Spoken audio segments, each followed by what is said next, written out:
కామారెడ్డి జిల్లా జుక్కల్ నియోజకవర్గం బిచ్కుంద మండలంలోని ఎస్బీఐ బ్యాంక్ వద్ద గల ఏటీఎంలో చోరీ. ఏటీఎంతో సహా ఎత్తుకెళ్లిన గుర్తు తెలియని వ్యక్తులు. సుమారు 3 గంటల ప్రాంతంలో ఈ సంఘటన జరిగింది.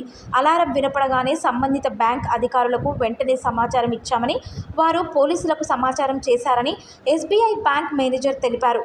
బిచ్కుంద పోలీసులకి సమాచారం అందినప్పటికీ 20 నుండి 25 నిమిషాల మధ్యన రావడంతో అప్పటికే ఇక్కడ నుండి ఏటీఎంని దొంగిలించడం గమనార్హం. సంఘటనా స్థలాన్ని బాన్స్వాడ డీఎస్పీ మరియు బిచ్కుంద సిఐ ఎస్ఐ సందర్శించారు. జుక్కల్ నియోజకవర్గంలో ఏటీఎం ఎత్తుకెళ్లడం చరిత్రలో మొదటిసారి. ప్రధాన రహదారుల్లో ఇలా జరగడంపై ప్రజలు ఆందోళన వ్యక్తం చేస్తున్నారు.